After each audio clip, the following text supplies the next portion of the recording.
Assalamualaikum warahmatullahi wabarakatuh. Selamat datang di channel Nehzo Official. Baiklah, di sini saya akan menceritakan tentang kisah supir ambulan yang selalu diteror oleh penumpangnya sendiri. Lantas, bagaimanakah ceritanya? Sebelum lanjut, silahkan berikan like, komen, dan subscribe supaya saya semangat mengupdate konten setiap hari. Baiklah, tanpa perlu berlama-lama, langsung saja kita ke ceritanya. Pagi itu, suasana rumah Fauzi hangat meski udara masih dingin. Bau nasi goreng yang baru selesai dimasak istrinya, Mira, menyebar ke seluruh ruangan. Fauzi duduk di meja makan, mengenakan seragam kerja dengan logo rumah sakit di lengan kirinya. Secangkir kopi hitam panas di depannya mengeluarkan asap tipis, menemani sepiring nasi goreng di atas meja. "Mas, makan dulu, jangan buru-buru, masih ada waktu kan?" ujar Mira sambil membawa sambal dan kerupuk ke meja. Fauzi tersenyum tipis sambil mengambil sendok. "Iya Bu, masih ada setengah jam sebelum giliran saya mulai. Tumisannya enak ya, aroma bawangnya khas." Mira duduk di depannya menyendok nasi ke piringnya sendiri. "Mas, semalam pulangnya kok agak larut, ada kasus lagi?" Fauzi menghela napas panjang, lalu menyeruput kopinya. "Iya Bu, hampir tengah malam baru selesai. Ada kecelakaan di perempatan dekat pasar. 2 orang anak muda naik motor, tabrakan sama truk. Mereka luka parah." Mira menatap suaminya dengan penuh perhatian. "Astaga, terus gimana mereka? Selamat?" Fauzi menggeleng pelan. Wajahnya tampak berat. 1 orang meninggal di tempat, yang 1 lagi masih hidup, tapi kondisinya kritis. Pas saya jemput, darah sudah banyak banget di aspal. Bawaannya ngeri Bu, apalagi kalau lihat keluarganya nangis di pinggir jalan." Mira terdiam sejenak. Dia tahu betapa berat pekerjaan suaminya, tapi dia jarang mendengar Fauzi menceritakan hal-hal semacam itu. "Mas nggak takut lihat darah atau keadaan kayak gitu setiap hari?" tanya Mira hati-hati. "Awalnya takut Bu," jawab Fauzi sambil mengambil sejumput kerupuk. "Tapi lama-lama jadi terbiasa. Walau ya, ada juga yang sampai sekarang masih kebayang-bayang di kepala." "Yang mana Mas?" Fauzi meletakkan sendoknya, lalu mengusap wajah. "Ada 1 kejadian yang gak akan saya lupa. Seorang ibu melahirkan di jalan, Bu. Bayinya lahir di ambulans saat saya bawa ke rumah sakit. Ibu itu histeris, sementara saya cuma sopir yang gak ngerti cara bantu. Untung ada perawat yang ikut waktu itu." Mira tersenyum tipis. "Alhamdulillah bayinya selamat kan?" "Iya selamat, tapi..." Fauzi menggantungkan kalimatnya, menatap cangkir kopi di depannya. "Ibunya meninggal sesampainya di rumah sakit. Sampai sekarang saya masih ingat tangis suaminya waktu itu." Mira menghela napas panjang. "Pekerjaanmu itu Mas, berat banget ya. Kadang saya bingung, kok Mas kuat ngejalaninnya?" Fauzi tersenyum kecil, meskipun matanya tampak lelah. "Ya gimana Bu, kalau bukan saya siapa lagi? Semua orang butuh bantuan cepat, apalagi di situasi darurat. Rasanya ada kepuasan tersendiri bisa bantu orang." Mira menatapnya penuh rasa kagum. "Mas itu hebat. Tapi ingat, jangan terlalu memaksakan diri. Kesehatan Mas juga penting." Fauzi mengangguk sambil menghabiskan suapan terakhirnya. "Iya Bu, makanya saya sarapan dulu yang enak ini, biar kuat seharian." Mira tersenyum, meskipun hatinya masih dipenuhi kekhawatiran. Dia tahu Fauzi akan menghadapi hari yang berat lagi, seperti biasanya.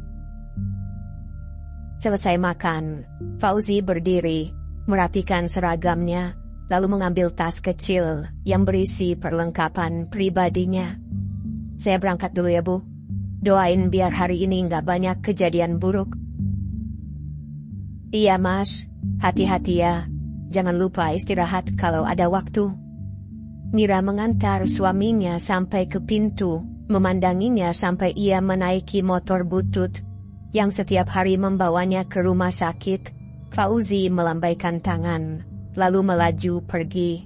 Di perjalanan, pikirannya sudah dipenuhi bayangan tugas-tugas yang akan dia hadapi hari ini. Ambulans sudah menantinya di parkiran, siap melaju kemanapun darurat memanggil. Fauzi tiba di rumah sakit sekitar pukul 7 pagi. Langit masih abu-abu, sisa embun terlihat di kaca ambulans yang berjejer rapi di parkiran. Setelah memarkir motornya, ia berjalan ke dalam gedung, melewati lorong-lorong yang mulai ramai oleh para tenaga medis dan keluarga pasien. Selamat pagi Fauzi, sapa seorang perawat di meja depan. Pagi Mbak Rini, sudah ramai ya hari ini? Fauzi membalas sambil menandatangani daftar absen. Biasalah, pagi-pagi gini pasien rawat jalan sudah mulai berdatangan. Ambulans siap ya, ada jadwal pengantaran pasien ke rumahnya pagi ini, ujar Rini sambil menyerahkan selembar kertas. Fauzi membaca cepat dokumen itu. Pasien koma yang kemarin pulih ya, alhamdulillah akhirnya bisa pulang. Iya, keluarganya sudah menunggu di lobi, balas Rini dengan senyum lega. Fauzi langsung menuju ambulannya, memastikan kondisi kendaraan dalam keadaan prima. Setelah semua siap, ia berjalan ke ruang lobi, di mana seorang pria tua yang duduk di kursi roda ditemani keluarganya. Pria itu tampak lemah, tetapi senyumnya mereka penuh rasa syukur. Pak Fauzi ya, ini ambulan yang akan antar kami? Tanya salah satu anak pasien. Iya Bu, mari kita mulai perjalanan sekarang, jawab Fauzi sambil membantu mengangkat pria tua itu ke dalam ambulan. Selama perjalanan Fauzi sempat mengobrol singkat dengan keluarga pasien. Mereka bercerita bagaimana pasien koma selama berminggu-minggu hingga akhirnya sadar. Suasana dalam ambulan terasa ringan, penuh rasa syukur. Setelah mengantarkan pasien dengan selamat ke rumahnya, Fauzi kembali ke rumah sakit. Waktu sudah menunjukkan pukul 11 siang. Belum sempat beristirahat, ia mendapatkan tugas baru.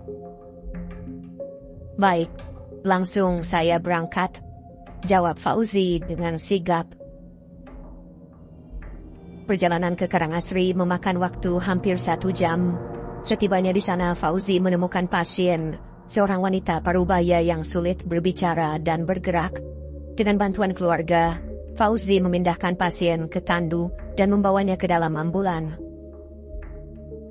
Di perjalanan, Fauzi terus memantau kondisi pasien melalui monitor kecil di ambulans, memastikan tekanan darahnya stabil hingga tiba di rumah sakit.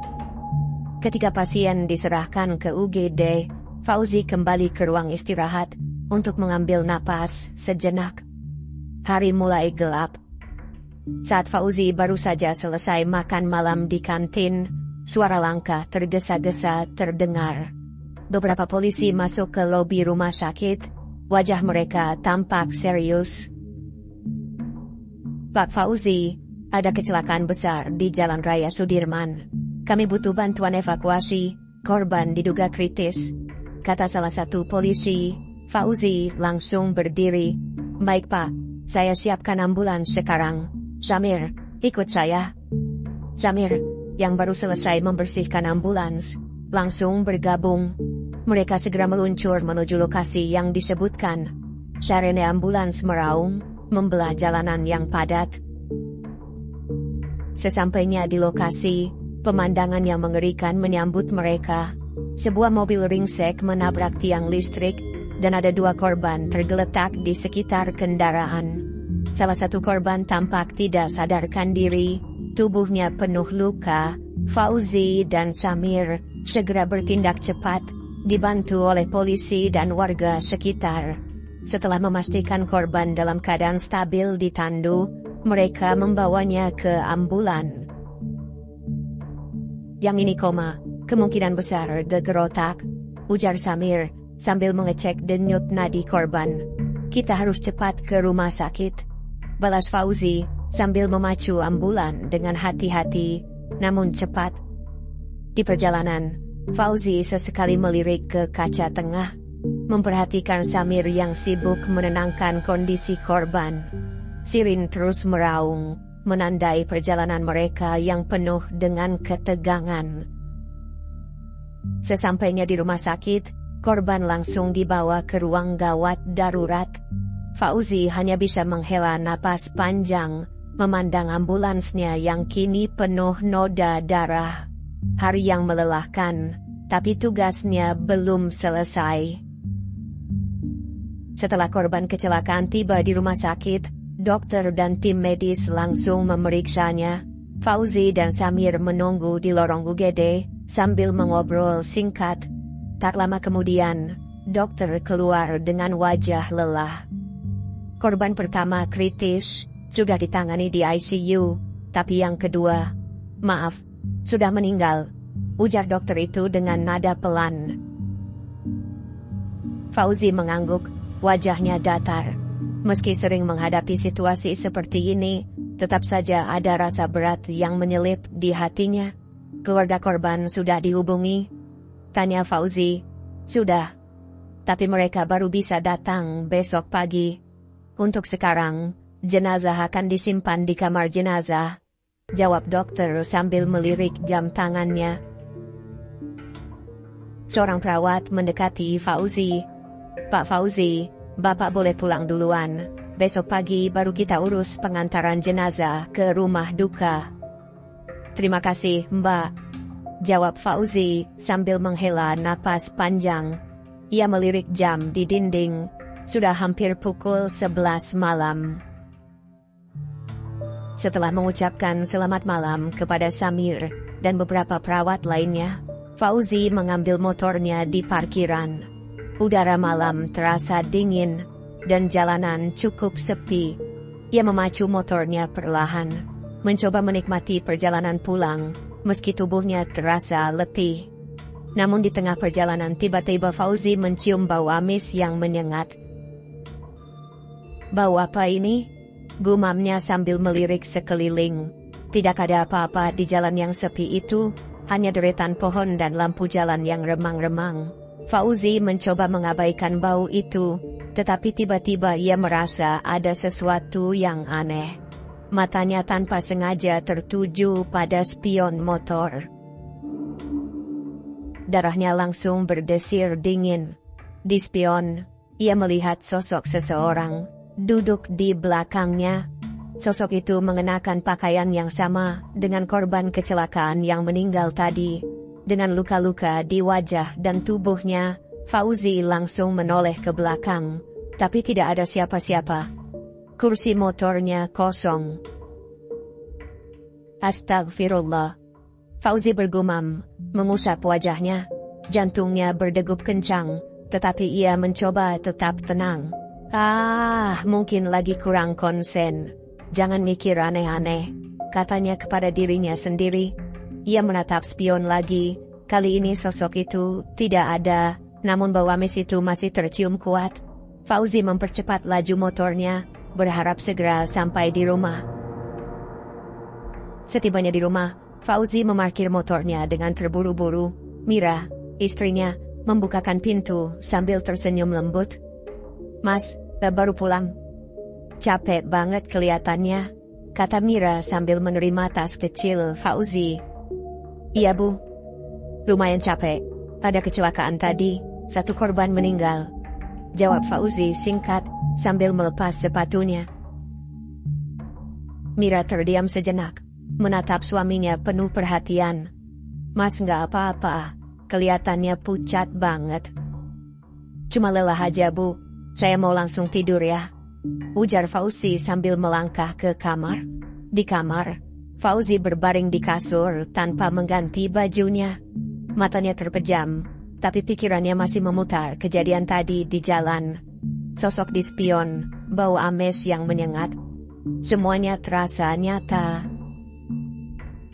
Namun Fauzi memutuskan untuk tidak memikirkannya terlalu dalam. Ia menarik napas panjang, mencoba memejamkan mata. Dalam hati, ia berdoa semoga malam itu bisa berlalu tanpa gangguan lagi. Pagi harinya, Fauzi bangun dengan tubuh yang sedikit lebih segar, meski malam sebelumnya ia merasa terganggu. Setelah mandi dan sarapan ringan, ia berpamitan pada Mira untuk berangkat kerja. "Mas, hati-hati ya. Kalau capek, istirahat sebentar," pesan Mira dengan lembut. "Iya Bu, doain lancar aja ya," jawab Fauzi sambil tersenyum. Setibanya di rumah sakit, suasana sudah mulai sibuk seperti biasa. Fauzi langsung menuju ruang administrasi untuk menerima tugas pertamanya hari itu. "Mas Fauzi, jenazah yang meninggal semalam harus diantar ke rumah duka pagi ini," ujar perawat Rini sambil memberikan alamat. "Baik, saya siapkan ambulans," jawab Fauzi. Ia berjalan ke parkiran ambulan, memastikan kendaraan sudah bersih dan siap digunakan. Setelah semuanya siap, Fauzi bersama seorang petugas lain, Pak Hadi, membawa jenazah dari kamar jenazah ke dalam ambulans. Perjalanan menuju rumah duka terasa hening. Pak Hadi duduk di samping Fauzi, memecah keheningan sesekali dengan obrolan ringan. "Korban ini katanya tinggal di kota sendiriannya.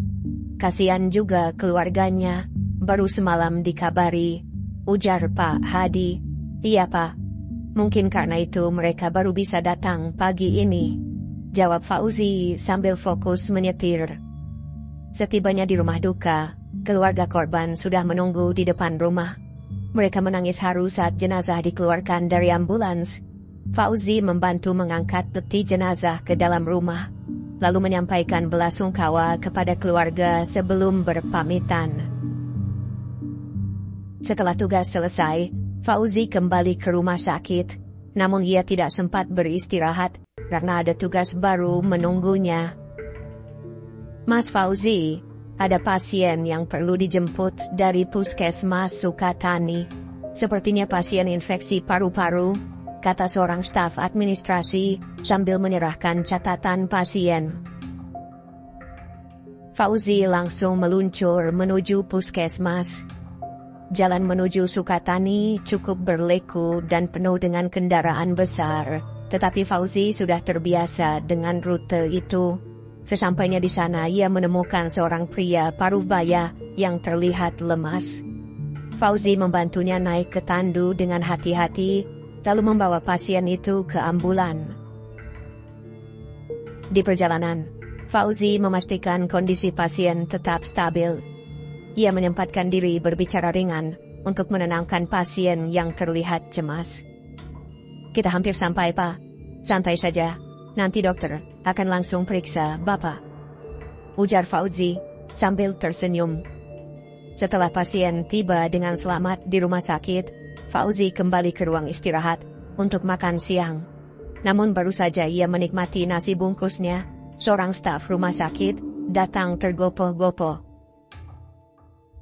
"Mas Fauzi, ada pasien stroke yang harus dijemput di Desa Karanganyar," katanya sambil memberikan alamat. "Baik, saya berangkat sekarang," jawab Fauzi tanpa ragu.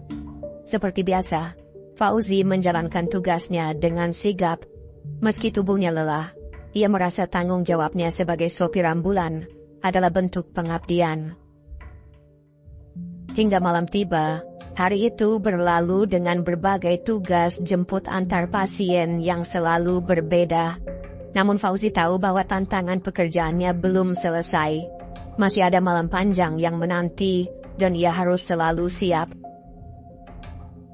Malam itu, setelah tugas terakhirnya mengantar pasien selesai, Fauzi pulang seperti biasa dengan sepeda motornya. Jalanan sepi, hanya ada suara deru kendaraan dari kejauhan. Udara dingin menembus jaketnya, tapi ia tetap memacu motornya perlahan.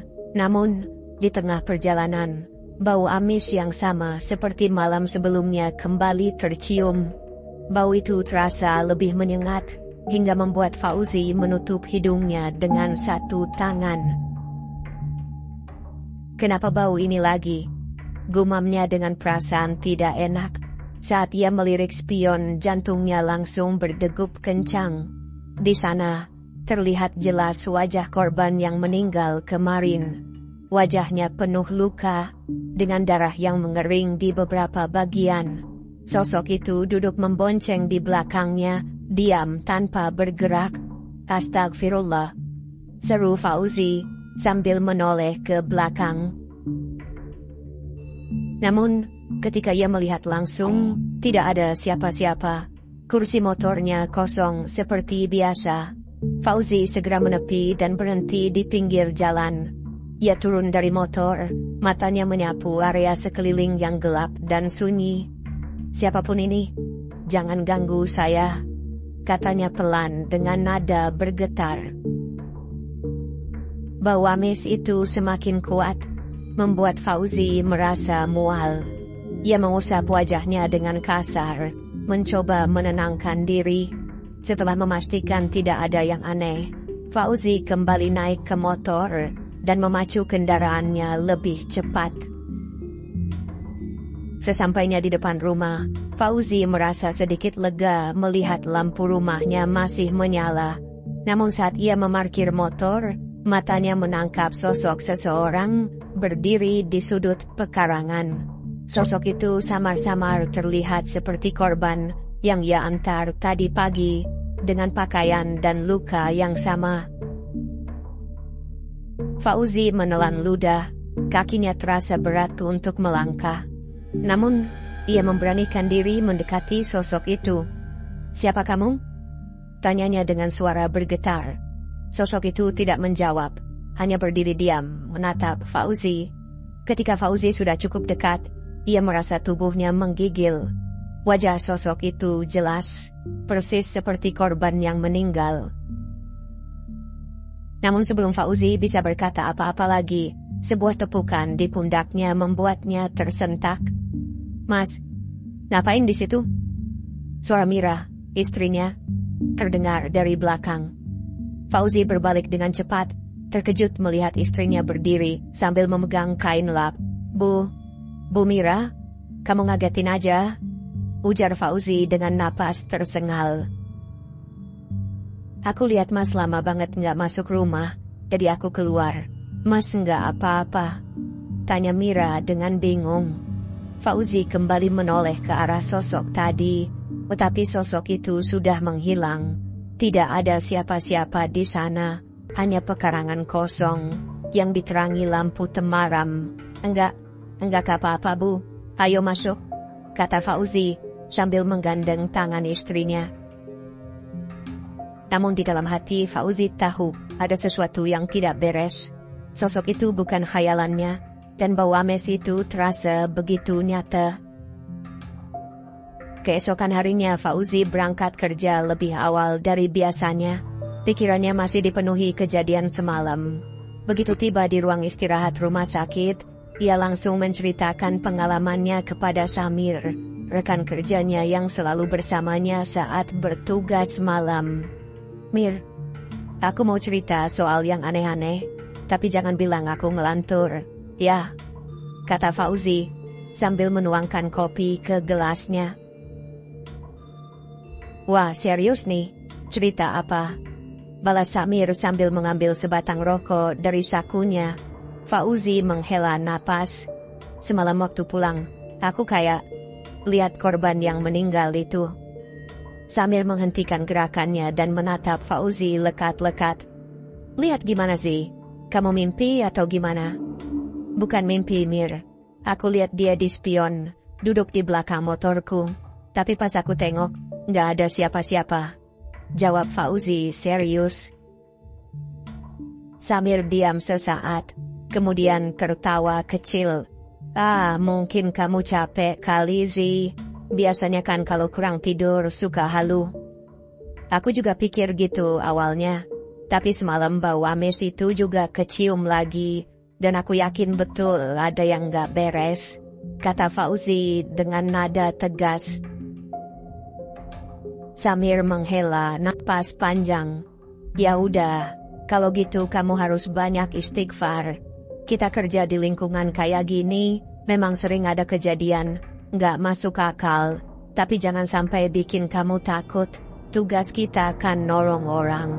Fauzi mengangguk, meskipun hatinya masih dihantui rasa tidak nyaman. Ia memutuskan untuk mengabaikan pikiran buruknya dan fokus bekerja. Hari itu berjalan seperti biasa. Fauzi mengantar pasien dari satu tempat ke tempat lain, membantu tim medis, dan memastikan ambulans selalu siap. Hingga malam tiba, tugas terakhir mereka adalah menjemput seorang pasien yang mengalami koma akibat serangan jantung. Fauzi dan Samir segera bersiap, mengisi bahan bakar ambulans, dan melaju ke alamat pasien. Perjalanan malam itu terasa lebih sunyi dari biasanya. Suara sirene ambulans mengisi keheningan jalanan kota yang mulai sepi. Di tengah perjalanan, Fauzi kembali merasakan sesuatu yang aneh. Dari sudut matanya, ia melihat ke spion bagian belakang.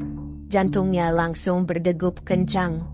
Sosok itu muncul lagi. Sosok korban yang meninggal beberapa hari lalu tampak duduk di bagian belakang ambulans, menatapnya dengan mata kosong. Wajahnya tetap dipenuhi luka, persis seperti yang terakhir kali ia lihat. "Zi, kamu nggak apa-apa?" tanya Samir, menyadari Fauzi tampak tegang. Fauzi mencoba mengendalikan dirinya. Ia tidak ingin terlihat panik di depan Samir. "Nggak apa-apa, Mir. Jalan terus saja," katanya singkat. Namun matanya terus melirik spion. Sosok itu masih di sana, duduk diam tanpa bergerak. Keringat dingin mulai mengalir di pelipis Fauzi. "Samir, kamu nggak lihat apa-apa di belakang kan?" tanya Fauzi tiba-tiba. Samir menoleh ke belakang dengan bingung. "Lihat apa?" "Belakang kosong, Zi. Cuma ada pasien sama tabung oksigen," jawabnya dengan santai. Fauzi menelan ludah. Ia tahu Samir tidak bisa melihat apa yang ia lihat. Dengan susah payah, ia mencoba fokus pada jalanan dan memanjatkan doa dalam hati. Setibanya di rumah sakit, pasien segera diturunkan dan dibawa ke ruang gawat darurat. Fauzi tidak mengatakan apa-apa lagi soal sosok itu kepada Samir. Setelah tugas selesai, mereka kembali ke ruang istirahat. Malam itu, Fauzi memutuskan untuk langsung pulang. Setelah pekerjaannya selesai, ia mengendarai motornya dengan lebih cepat dari biasanya, berharap bisa segera sampai rumah. Namun bau amis itu kembali tercium. Fauzi melirik spion. Sosok itu ada lagi, membonceng di belakangnya. Wajahnya tetap sama, penuh luka dan darah. Kali ini, sosok itu terlihat seperti berbisik, meski Fauzi tidak bisa mendengar apa yang dikatakannya. "Astagfirullah," Fauzi bergumam, mempercepat motornya tanpa melihat lagi ke spion. Ia tidak berhenti di jalan, meskipun merasa bulu kuduknya berdiri. Hatinya penuh ketakutan, tetapi ia terus memanjatkan doa, hingga akhirnya tiba di depan rumahnya. Keesokan harinya, Fauzi dan Samir tiba di rumah sakit lebih awal untuk mencuci mobil ambulan mereka. Sebagai sopir, mereka harus memastikan kendaraan selalu bersih dan siap digunakan kapan saja. "Kita cuci sampai bersih, Zi. Mobil ini udah banyak banget bawa pasien kemarin," kata Samir sambil menyemprotkan air ke sisi mobil. "Betul, Mir. Kayaknya bau amis yang aku bilang kemarin juga masih kecium," balas Fauzi sambil menyikat bagian dalam mobil. Ketika Fauzi sedang membersihkan bagian kursi belakang, tangannya tiba-tiba menyentuh sesuatu yang kecil dan keras di bawah lipatan kain jok. Dengan rasa penasaran, ia menarik benda itu keluar. "Samir, sini deh," panggil Fauzi dengan suara gemetar. Samir mendekat. "Apaan, Zi?" Fauzi memperlihatkan temuannya. Sebuah potongan telunjuk manusia yang sudah mengering. Terlihat kehitaman dengan sisa darah kering di ujungnya. Ya Allah, ini telunjuk manusia Zi, seru Samir kaget. Kayaknya ini punya korban yang meninggal itu Mir. Mungkin waktu kecelakaan potongan jarinya jatuh di sini, kata Fauzi, sambil memegang telunjuk itu dengan hati-hati menggunakan kain. Apa kita balikin ke keluarganya aja? Usul Samir. Fauzi mengangguk. Ia merasa ini mungkin alasan mengapa arwah korban terus muncul. Mereka segera menyelesaikan mencuci mobil, lalu Fauzi meminta izin kepada atasan untuk mengantarkan potongan jari tersebut ke rumah keluarga korban. Fauzi tiba di rumah korban menjelang siang. Rumah itu sederhana, dengan beberapa orang tampak masih berkabung.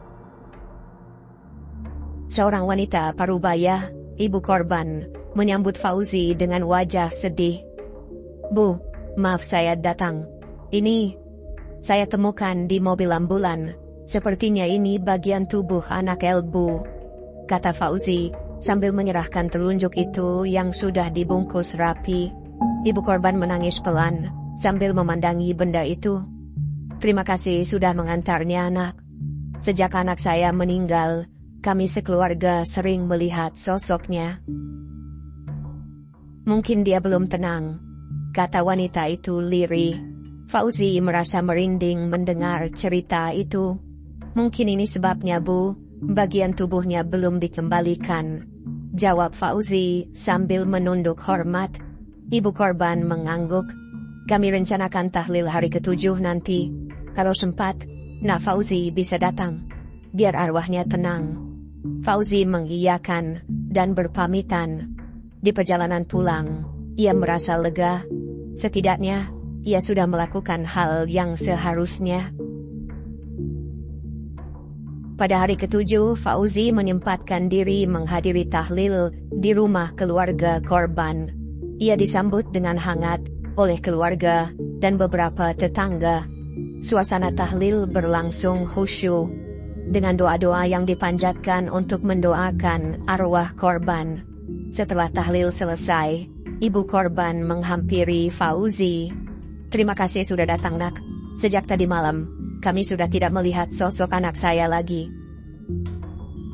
Mungkin dia sudah tenang sekarang. Fauzi tersenyum kecil. Alhamdulillah Bu, semoga dia mendapat tempat terbaik di sisi Allah. Sejak tahlil hari ke-7 itu, Fauzi tidak pernah lagi mengalami gangguan seperti sebelumnya. Tidak ada lagi bau amis, tidak ada lagi penampakan di spion, dan perjalanan pulangnya terasa lebih tenang. Sekian cerita yang dapat saya bawakan dan saya sampaikan. Saya mohon pamit undur diri. Wassalamualaikum warahmatullahi wabarakatuh.